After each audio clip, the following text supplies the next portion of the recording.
So for this next test, we're going to do something that we've always been curious about and have not been able to do a proper test on something like this. We've done this test on other cars, but not a high power Hellcat. And we're going to switch this car over to ethanol. So previously, and for the life of this car, it's run on race fuel. So all those hits that you've seen so far have been on race fuel. We've used Renegade Pro 120, we've had K16 in it, we've had C16, Q16, we've had all the fuels through it. And again, still on the factory O2 sensors.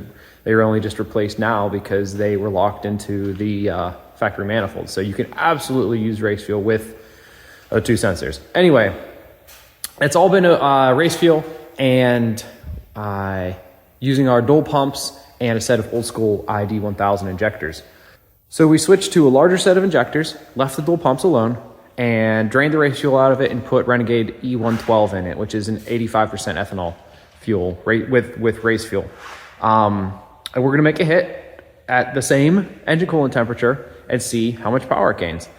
In the past, like on a turbocharged car, they seem to make a little bit more boost, like 2 or 3 pounds, maybe 1 or 2 pounds more boost.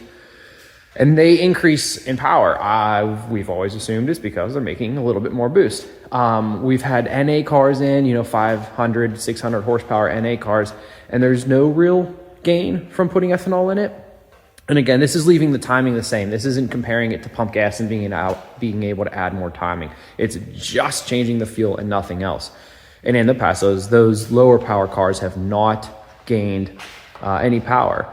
So we've never really been able to put race fuel into a car like this.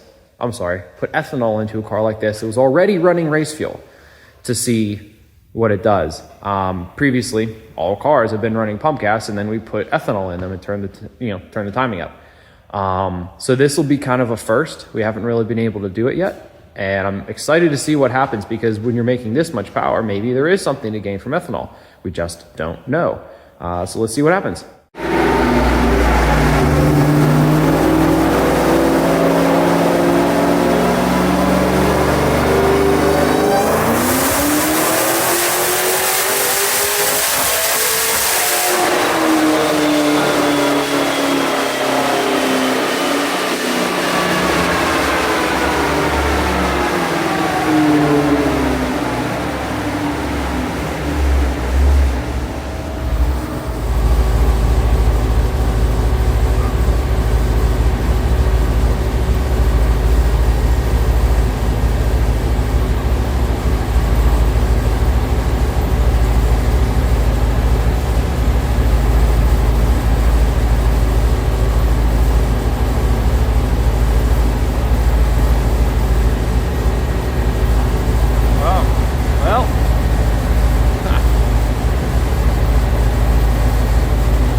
Ethanol versus 974 on race fuel. How about that?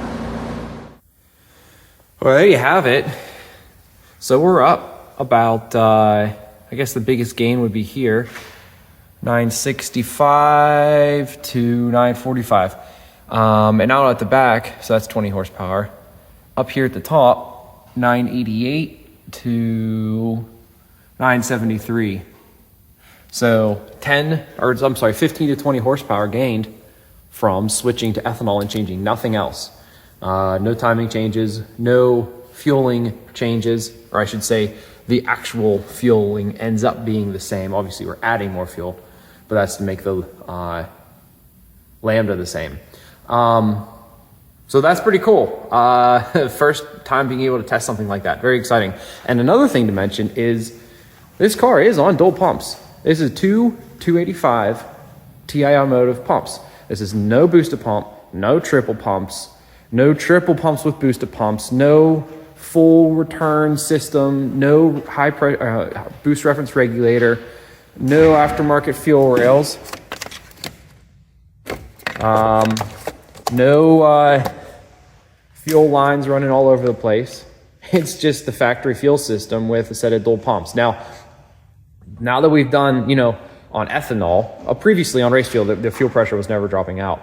On ethanol now, it's dropping from 80 pounds to about 65 pounds at 6,700 RPM.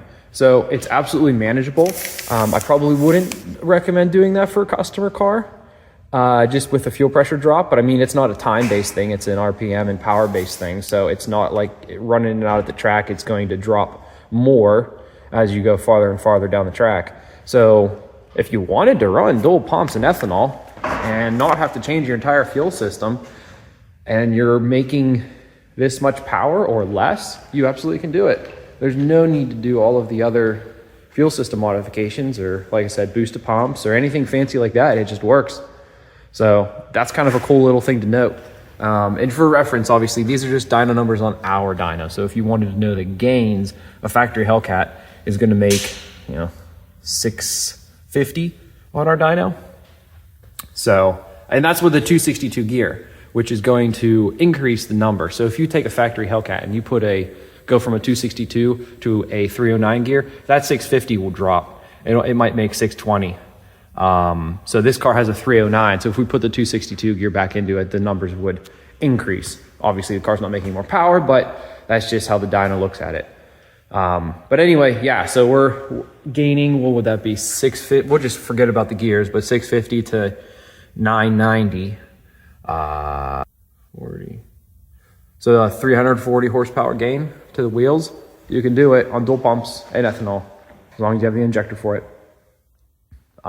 Can do it, yes. Probably shouldn't run it up that hard or that high with 60. It's got 65 pounds of fuel pressure. So anyway, that's just a little cool bit of information that we also learned today. So thanks for watching.